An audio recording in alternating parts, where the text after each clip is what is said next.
focus of my presentation is beyond generative. And I'm going to focus on 3 chatbots. And let me put them up there. So Gemini, ChatGPT, and Claude. My impressions of the 3 chatbots are shown by the figure next to them. Gemini is the facts, just the facts. And it does a great job of that, in my experience. ChatGPT is all purpose. It's like Pete Rose diving into the dirt, anything, anytime, anywhere.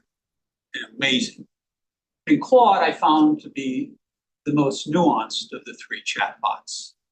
It gives very interesting responses and very thought-provoking responses. So that's just kind of my point of view of these 3 chatbots. And let's look at the agenda here or get going.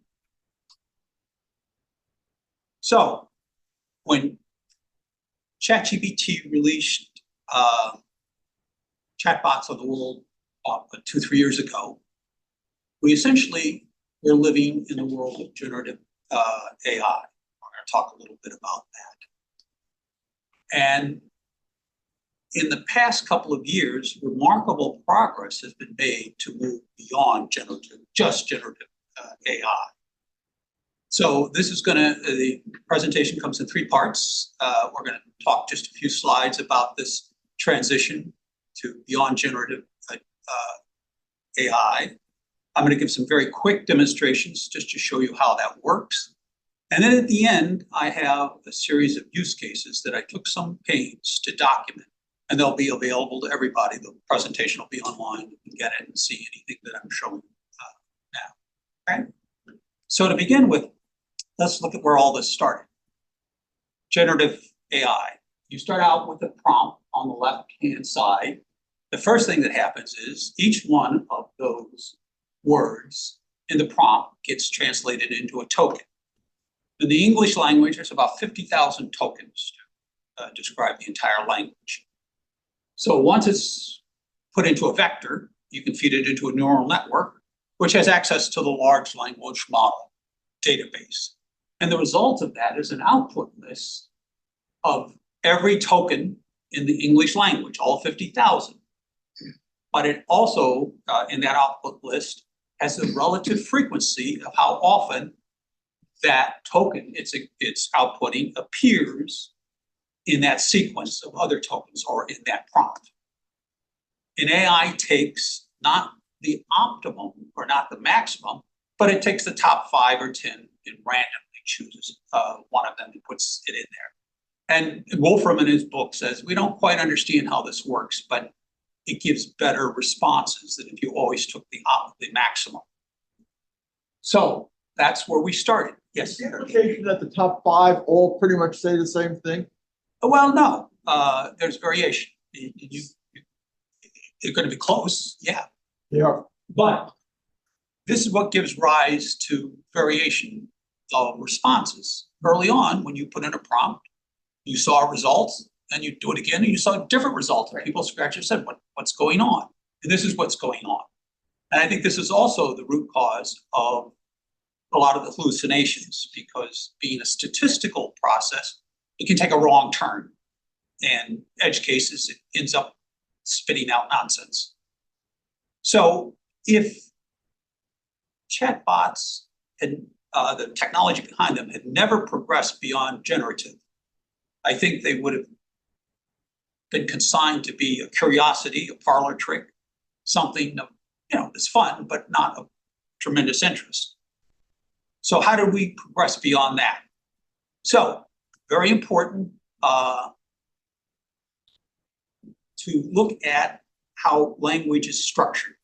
So there's something called a semantic pyramid. These are 2 stages in it. Let's focus on the blue stage. That's the sequence of words in the prompt. The input prompt is what we're looking at here. And any particular word is defined by the words that go along in that prompt. So here's an example of how a word in different prompts or contexts can mean different things. You sly dog means one thing. Dog days of summer means another thing because of the words that go along with it. So this has a layer of, or this layer has a significant meaning or gives meaning to the word in your prompt that can be used to search for other information.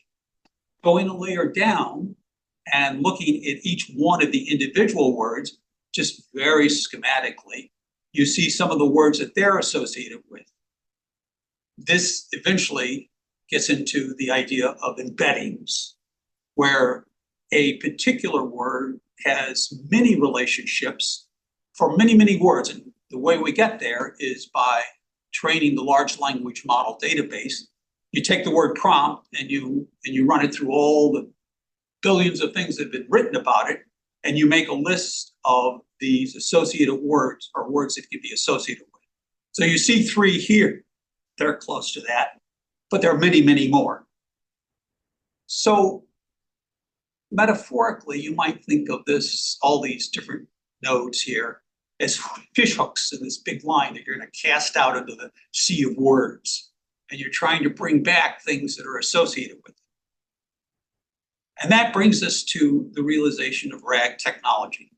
To begin with, we had pure generative AI, probabilistic output and potential for hallucinations, as we discussed. We moved to RAG, and the key components of RAG are shown down here. Query understanding. And how do you understand the query? By using those 2 levels that we just looked at to go out and search and find all the information out there that might be relevant to that query. Then you retrieve that. That's the retrieval part of this. You form a large body of potential documents that potentially could be useful for your query. And then you do a contextual integration. You compare those and you bring the stuff together that is useful. This is very much a convergent process. There are ways of measuring this. So it goes, as we're spinning, it goes through many cycles of refining what you want to look, you need to look at. And finally, you end up with a coherent synthesis, something that is written.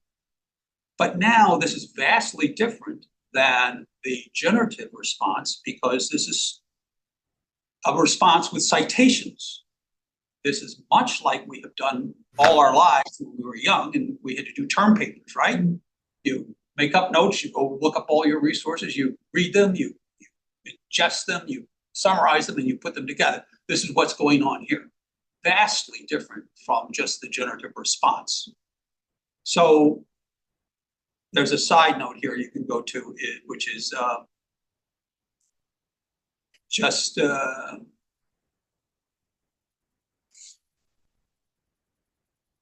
oh no, this is just as a visualization of what that RAG process might look like. You're pulling from all these different sections together and synthesizing them. Okay. So that's the RAG part of this that we're going to talk about, the big step forward. Another big step forward, which has been coming all along, is the ability to write programs with AI. And that's had remarkable progress in recent years. And you can see it's all laid out here, how it works. And essentially, the training database is the corpus of programs that you can get from GitHub. The programs that have been written, that's the language. And it's the same sort of process that we use in training text-based large language model databases.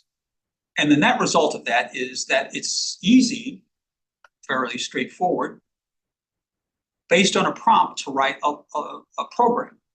That's tremendously significant because there's lots of questions that require a deterministic answer. How far is it from Boston to Los Angeles? That's not the result of everybody writing about it. There's an authoritative source on that. And there are lots of times where you need a deterministic answer. And the way to get that is to use what we've been using for the last 80 years, algorithms, programs. rules that tell you what to do with data and produce the result. And every time you run that program, plus the data changes, you're going to get the same result. So you can see how both of these steps forward have really changed how AI can respond and moved us to much more fact-based responses. Okay, so now we're getting into the demonstration. Got any questions at this point?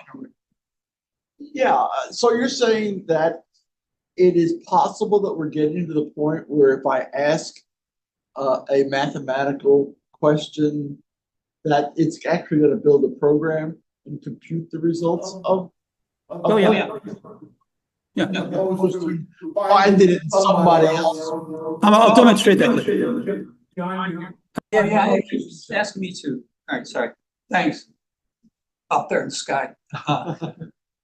So a quick, what does generative mean today? It's that first diagram that we looked at. Yeah, but what does it mean? I know what the You're diagram is. generating the next token based upon the subsequent tokens, based on this statistical occurrence in the large language model database. So that term has not changed over the time No. now, because I've seen it now used to mean that when you ask a question to a ChatGPT bot, the answer it gives is something it has now newly generated. Anything that's newly generated is what generative means. That doesn't mean that, right? No. Okay.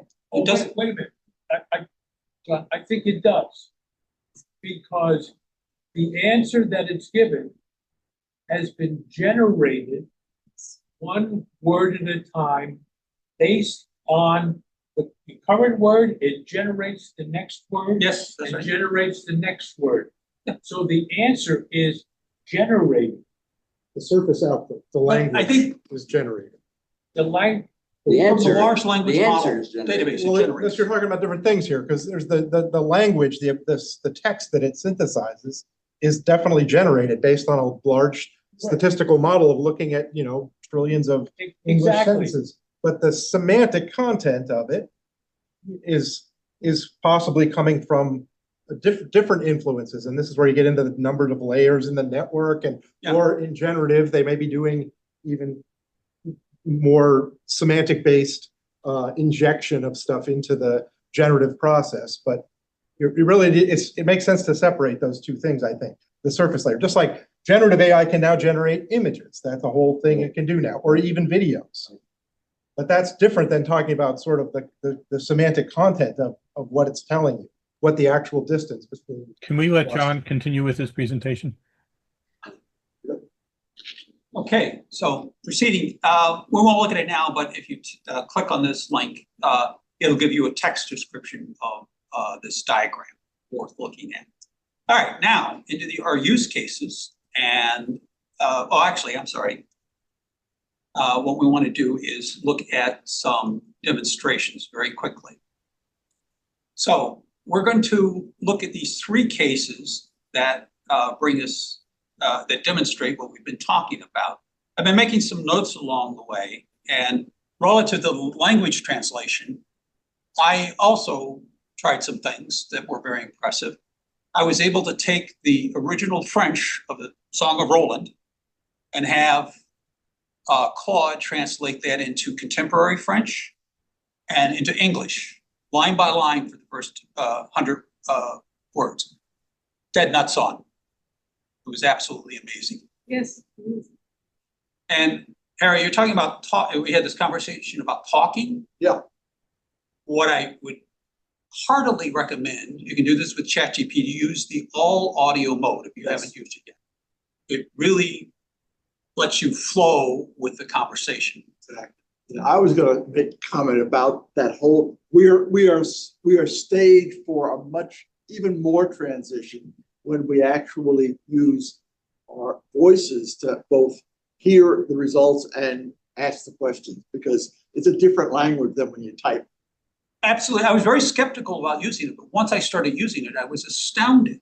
Right. And I think the key point is what you guys are talking about is talking to it like it's a real person is more for you than it is for it. Because that's how we flow with it.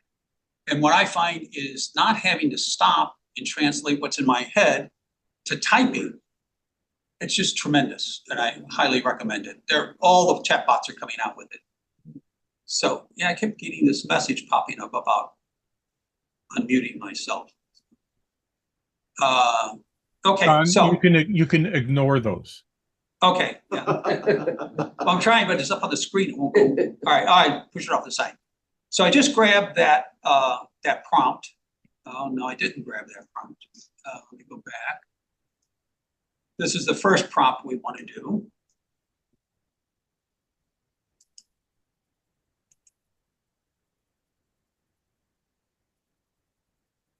All of the chatbots, the 3 chatbots I'm talking about, now have access to the web. So I ask it for stories or articles about the advancement of solid state batteries, and away it goes. And So it's, oh, yeah.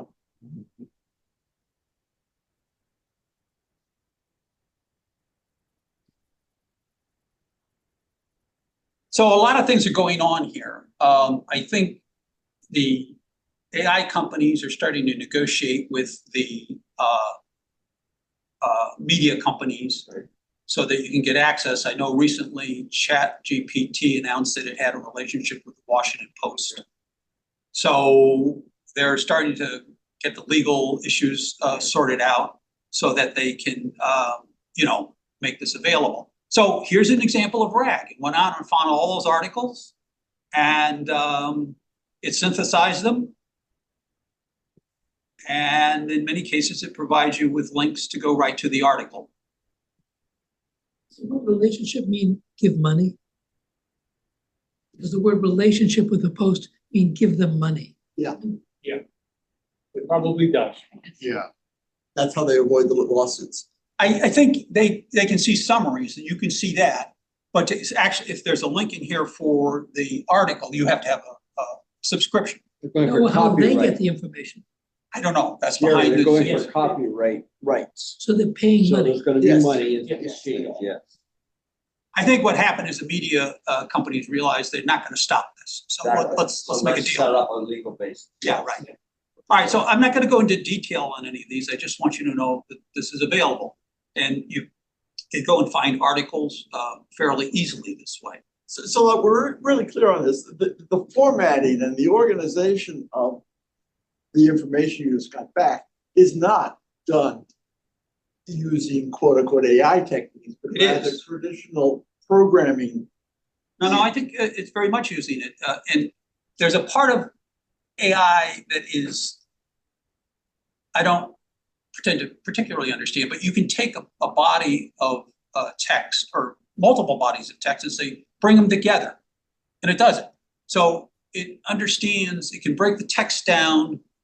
It's like a prism. It breaks the text down into its meaning and content, and it can bring it together. And that's what's going on here. So it's definitely AI, not maybe second cousin to the generative technology. I haven't really read enough to give you a good answer to that. But what we're seeing is the user interface, and the same underlying engine has this massive information. And then there's a user interface somewhere that's organizing it in the way that Claude, the developers of Claude, wanted to present it. It will be presented differently, the same corpus, if you will, in ChatGPT, in Perplexity. Yeah.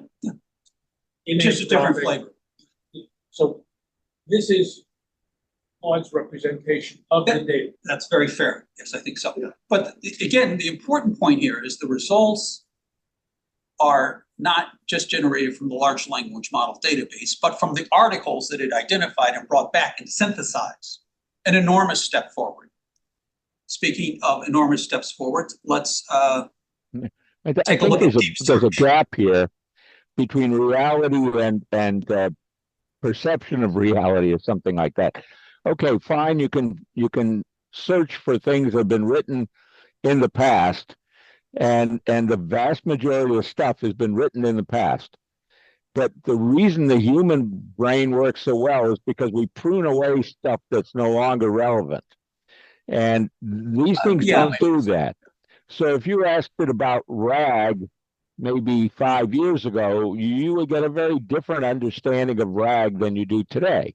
because RAG is a topic of current interest in one specific set of terms of what that translates into. And it's all about acronyms. All these acronyms are the bane of our existence, and they're getting worse and worse because we're making acronyms of acronyms. And these machine things don't understand which of these are relevant and which aren't, because they have no contextual understanding of the real terminology. They only have a superficial understanding based on connections that they draw based on what's been referenced here and there. And you get a very strange way of looking at the world when you do that. Ted, thank you. Can I ask that people hold their questions and comments until John finishes, because it's getting later. He has some stuff he wants to show, and I think we can talk about this stuff, for a long time. Thank you. All right. I put a few things into the chat that are relevant, recent Thanks, Ted. stories. Yeah. All right, so now we're going to move on to the deep research. And to your point, Peter, you said different versions of the chatbots do that. And in this last demonstration, I meant to do it in ChatGPT, but I did it in Claude. And you're exactly right. You get a different flavor, but it's essentially the same idea. So that illustrates that. One other thing, I can't do the reference. I'm violating my own rules, so you go ahead and talk. Okay. So now a real step forward is this thing called deep research. And the three chatbots that I referenced all have it: Gemini and ChatGPT and Claude. Claude just came out with it. And it takes it to the next step about finding information. So I'm going to take something that is hopefully pretty straightforward. You want to research something. Help me choose a black and white laser printer for the home for light use. Let's keep it simple. So in the tools, what you need to do, in any of the browsers, you can do this.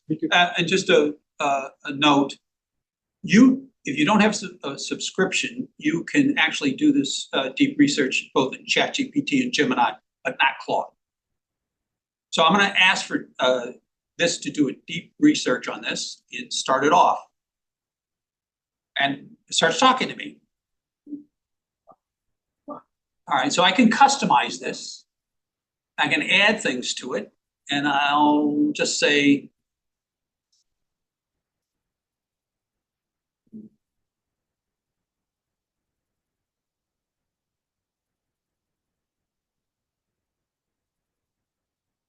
all right, so now it's going to start the research, and you can watch this.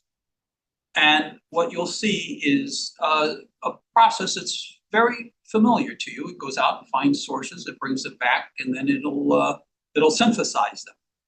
Since essence of the time is of the time, let's let it do its work and come back and see what it looks like when it's done. And we'll move on to the next topic, which is a program creation using a prompt. And for that, what I'm going to do is use some data that I aggregated from the Federal Registry. I have a project going on in Bali, which is Tracking Project 2025. So we're interested in litigation, we're interested in executive orders. I went to the Federal Registry, and I can get columns B, C, D, E, F, and G very easily. But that's really not enough to, get sense out of it. So then I used Claude to write a program to go back to the registry and use the link that's in the data that I got originally to bring back the full text of the executive order. And since these things are deadly boring and not interesting, I just said summarize it. I don't need to see the whole thing. Just tell me enough so I know what it's about. Once I've done that, I then said, okay, use that summary to define a theme of that particular executive order. And this is kind of a big deal because often we're faced with large amounts of text, and you can't make a histogram of a text, you can't, classify it. But if you can get the essence out of it using this AI capability, then you can get it a tag that makes sense.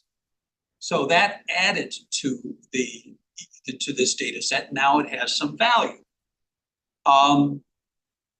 And one comment that I would make is that two types of data in the world, right? Structured and unstructured data. And AI is particularly focused on the unstructured data, written words. I found, but sometimes you have a hard time controlling what it does.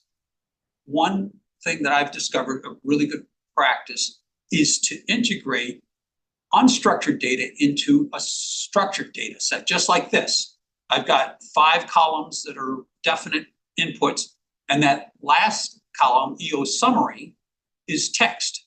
So when I've got structured data next to unstructured data, now I can query them together. And that really gives you a leg up on trying to do this. How Okay? long did that take? How long did it take you to do that? To do this one? Yeah. An hour. Jerry, let him finish, please.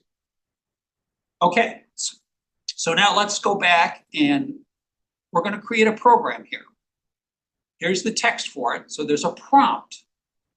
That file that I mentioned, I've downloaded to my computer. I'm not going to do all the details just because we don't have the time. But let me go back to Claude.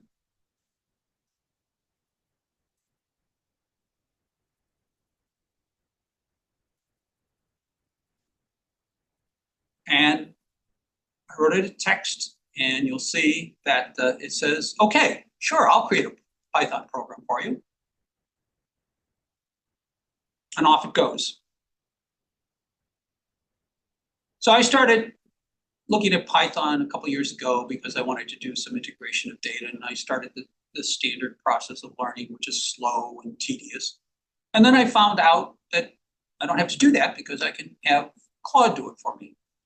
And at this point, I'm borderline illiterate with Python. And I'm happy to stay that way. I don't need to know all the details. And you can see how it spins out the code here at a remarkable rate.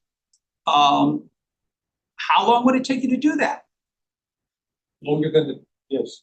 Yeah, I mean, so now, what do you do next? Well, you copy it, and I do have the Python IDE on my computer, and it's a great tool. I just don't want to learn how to program in Python.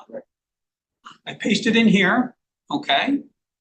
And let's see, make sure I've got the, yeah, I got that selected, and I run it. Boom. I told it make a CumSum chart, and I gave it some, requirements, and there it is. That's something that's reusable.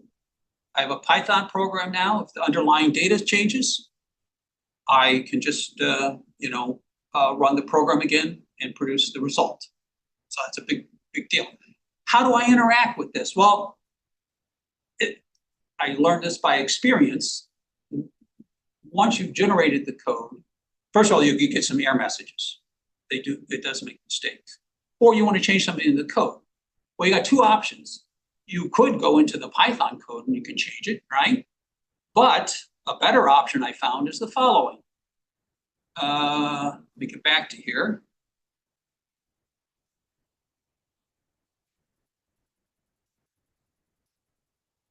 Whoops. It doesn't matter.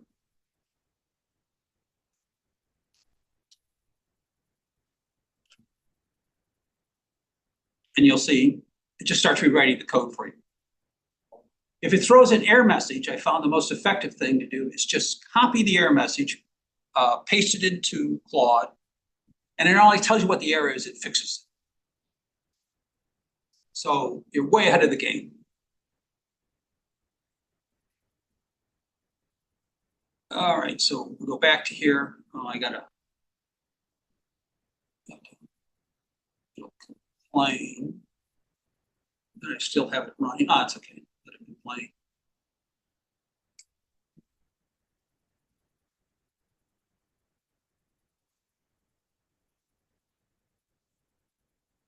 dark blue. And you can make any changes you want in this way. So you can cycle through developing and enhancing code very quickly without really knowing how the details of what the details of the code are. Okay, so let's go back to our ChatGPT. It's still running. 26 sources, and sometimes these take a long time. And my suspicion is the reports, excuse me. My suspicion is that when you submit a support, it probably puts it at a lower priority, so it's running in the background. But the great thing is you just let it run, and an hour later, and the report you get out is, it would take you a long time to do it yourself. So let's move on to the use cases.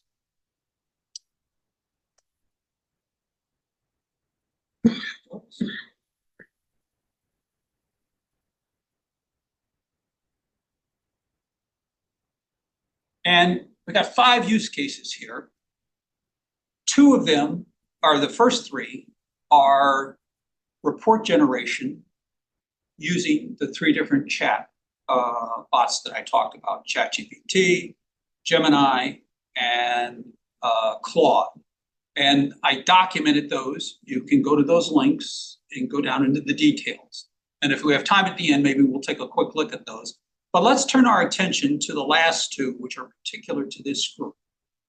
And one of the things that I did to prepare for this presentation was to access all the emails that I had in my folder for this group that talked about this presentation. And I was able to make an outline, and that's the outline I'm running off of.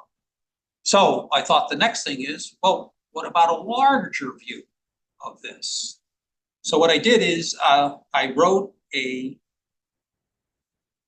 process using Claude to get the last 3 years of emails for this group. And you can take a look at that. That's written up in Google Docs. And here's the development flow and the code version. There's some restrictions on copying out conversations in Claude if you're generating code. You can't just give the link. You actually have to copy it out and put it in another document and then edit it. So this takes it from developing, you can see here, write the Python program to extract these things from emails on folder Lexington computer group in my Gmail. I'll put the results to this file. That was all I said.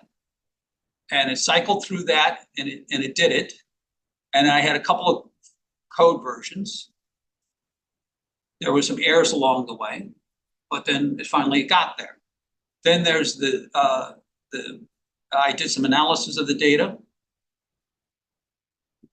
And then, this is somewhat particular to Claude, I did some data visualizations.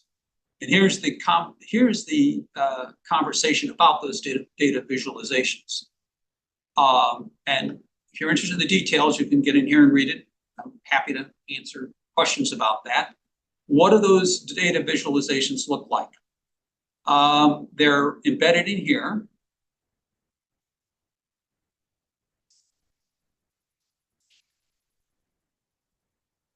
Okay, so this shows the most engaging topics, interest categories, email types of distributions.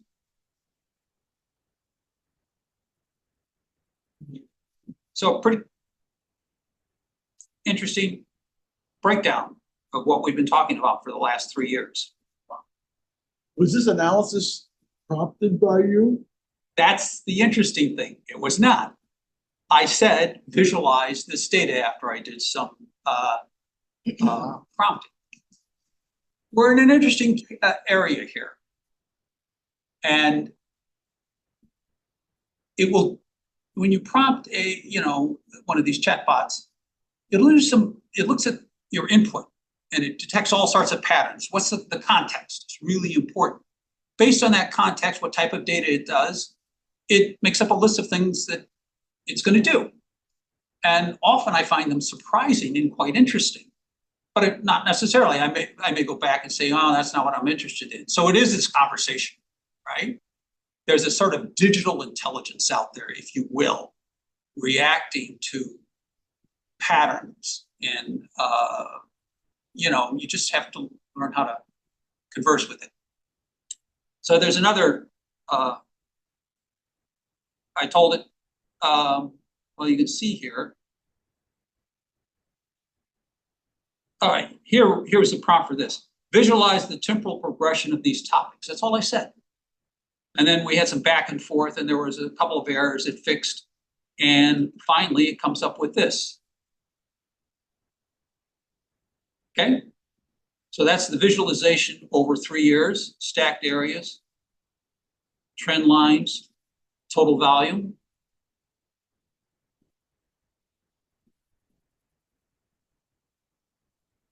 Can you go back to the first illustration with the, keep going, driven right back? That's it. Stacked areas. Yeah. Could you explain this to me? Well, the key is down here. So these are what you were talking about at these various time periods in time. And if you want to actually get a readout, you do that. So it's summarizing by month, grouping them by category, and then Using the just. wrong type of graphs to explain this kind of data, because it's not continuous data. There's some in summer and Christmas and New Year's. Yeah. Well, Yeah, right. built in. At least the Christmas, New Year's is. So sometimes this is rather surprising and kind of charming in its own odd way. But what you find out is that you can use I think the advantage that the chatbot has in responding is it just has this vast experience that nobody can have. And it makes that available to you. And then you have to decide what part of it do you want. You can also, once you've done some visualization like this, and I have done this, turn it into a program. And then you change it because you've codified the rules, you have those rules, then you can inspect it and change it more to what you want. So think of the initial phase of working with AI as spitballing and getting ideas in words and in graphics. And then the next phase is you grab that and put it into code, and then you can put it into something that is more specific. So we let's put this away. And Decided the graphic presentation on that. Who had the graphic, that lovely graphic? Who decided it should be presented that way? Did Claude decide? no, Did you it decide? just came back from that prompt that I gave. Right, so it was done internally. You didn't say, this is how I want it Did presented. not.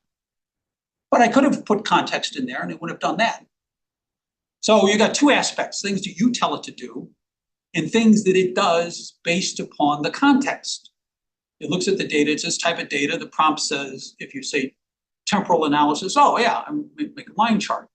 And then it goes out and says, oh, a lot of line charts with multiple categories do stack charts. And it comes back with that.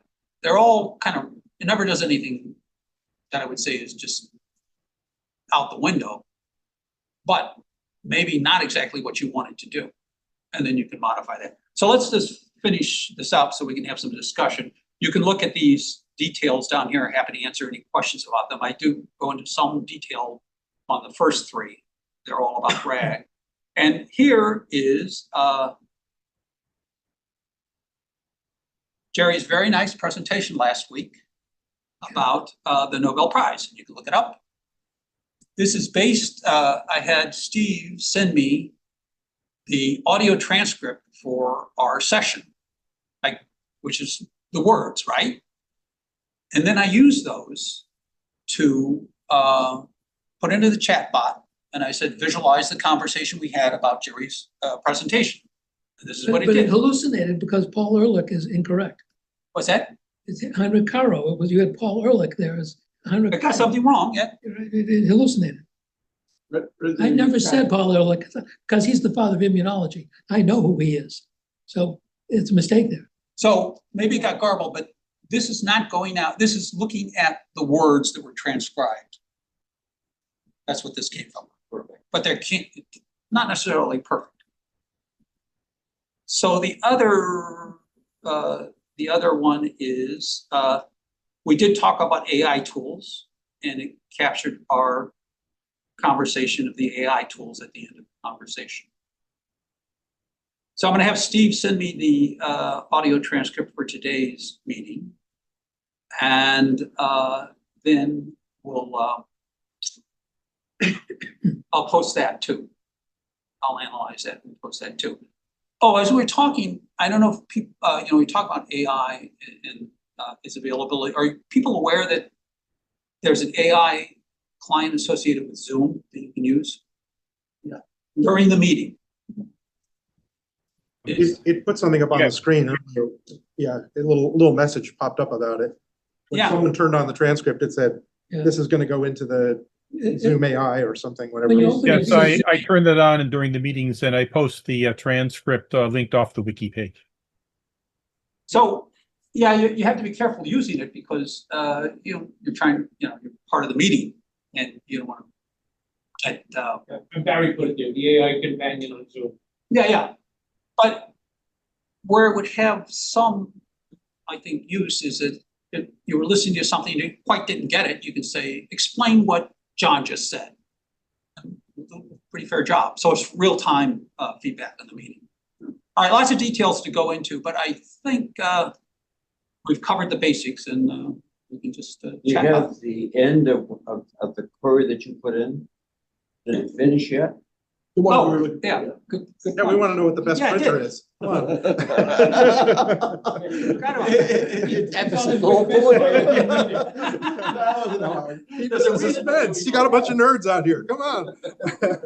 So let me, yeah, all right, I can distribute this, but let me put in a plug for Gemini, if I can find it. I can share this. Oh no, I did this in ChatGPT. I meant to do it in Gemini. No, it's too bad. In Gemini, you can copy and put this into Google Docs. Yeah. And in Gemini, there's a button that says load it up into Google Docs. One of the things that I think that all the chatbots are weak on is the presentation of the output, and you kind of struggle with that.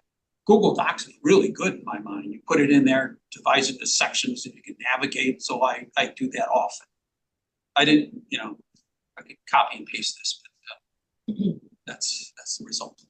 So this is very impressive. Let me ask you a question. It's because the more things change, the more they are the same. Everybody can remember when the Texas Instrument calculator came out and the Luddites were saying, you can't give students those calculators because they won't know how to figure anymore. All right. And the teachers were saying, I got to get every kid a TI calculator.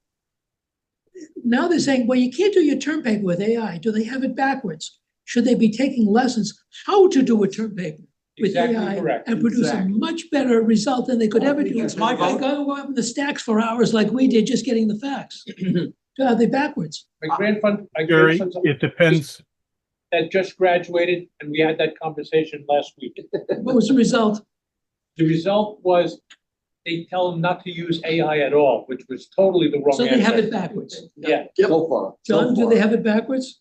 You're the expert. Do they have it backwards? It's changing. English teachers are now beginning to say, we gotta adopt AI. Well, in my wife's school, however, they encourage use of AI, except for the kids that were taking the practice AP test, who took the AI transcript and pasted it directly into the answer.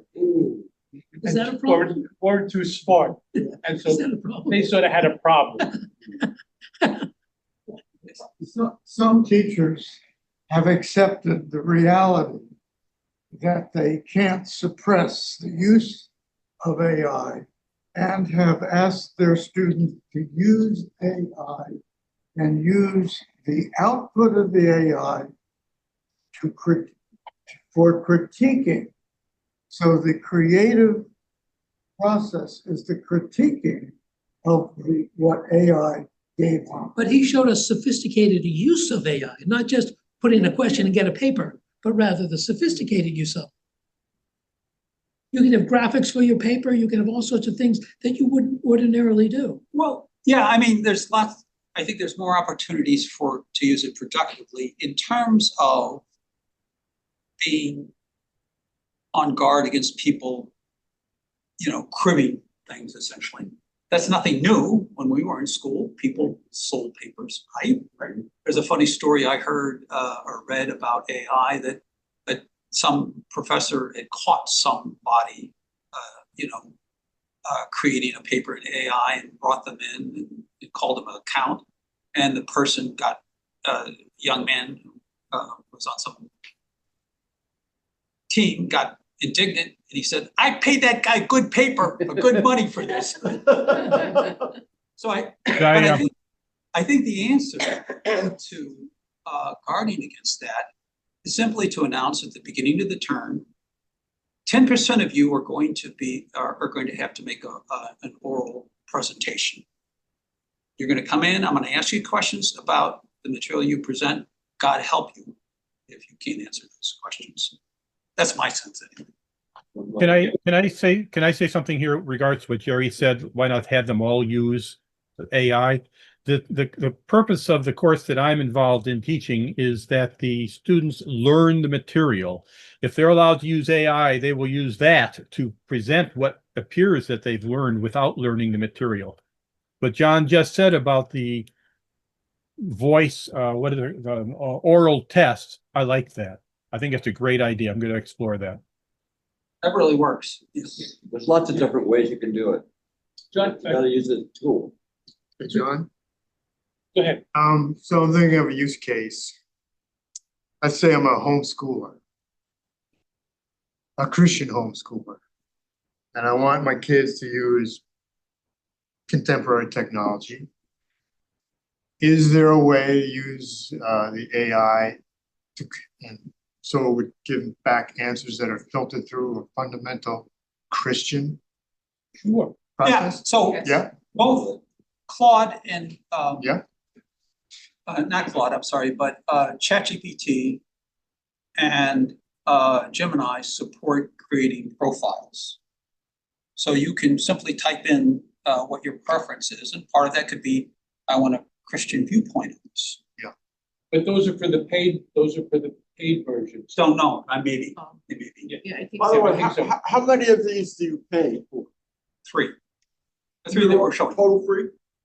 I'm sorry? You in your work, are you using just the free versions of these things? Just the 3 that we talked about. So the research thing that you did is part of the free version of Claude? Claude does not have a free research version. Gemini and ChatGPT do. And I did the research in ChatGPT. Yeah. Interesting. Good. I'll Yes. I have a couple of questions. One is the easy one is, you said from Gemini, when you generate a text, let's say, and you want to put it in Google Docs, can you show me what that's, the link is saying that save it into Google Docs? Sure. So that's one. Yeah, I want to see that.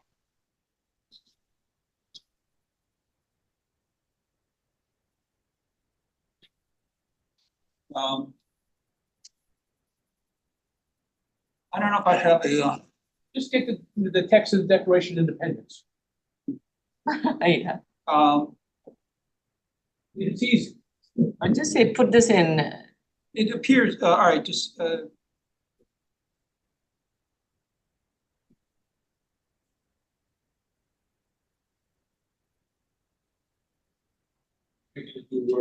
Yeah. Right. Take it a second. Wish I could type. That's free to speak. It's free to speak. Actually, I found that correcting the typos don't make a lot of difference. No, that's right. God bless it. It's still, it auto corrects your corrections. Yeah, there you go. at.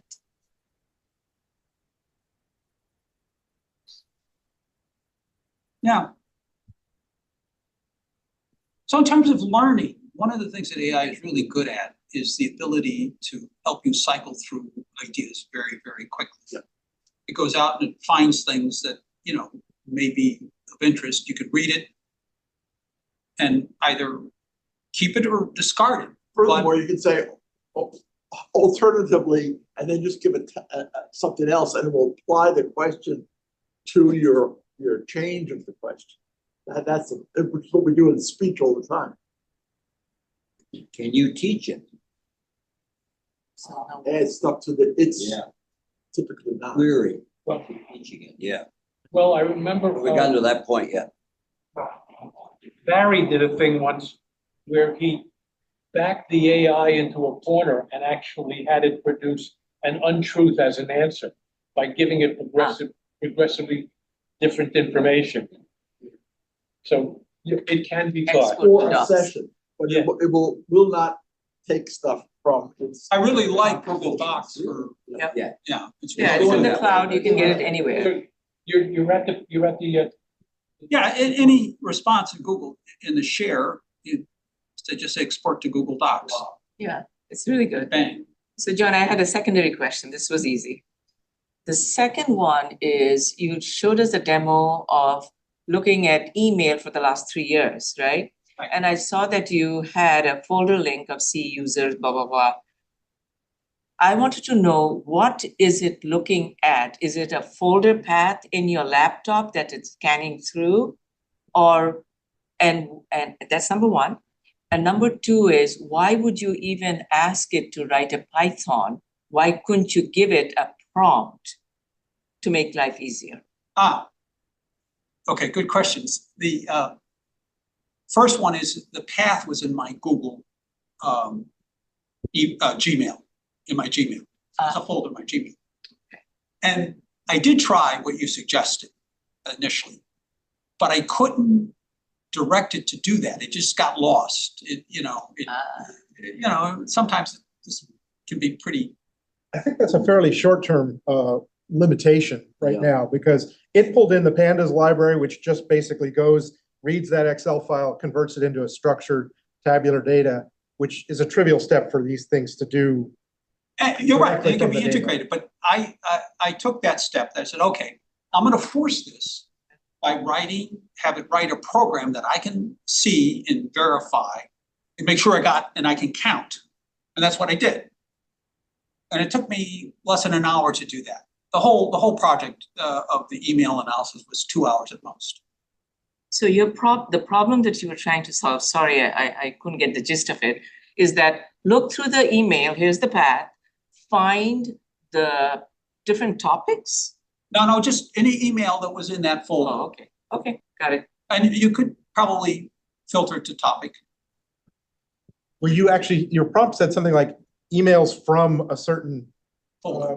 a named Yeah. entity. So it probably could have extracted those from your entire Gmail inbox or And whatever. use the authority that you had already established to get to your Gmail. In other words, how did you get it to look at your Gmail? Yeah, that's a good question. If you look in the documentation, you'll see that I had to work. These integrations are happening all the time, and let's see, I think I used ChatGPT for that, and I had to go set up some privileges. It said, "Oh, you can't do this. Go to this page and enable this privilege." But it talked me through it, and if I had to do that by looking this up in the documentation, as we did in yesteryear, it just takes forever. Absolutely. Did you happen to notice I mean, I know terms of service are something that's pretty ridiculous to think about reading down in depth, but like, will your data now become part of their corpus? I don't think so, but I don't worry too much about it.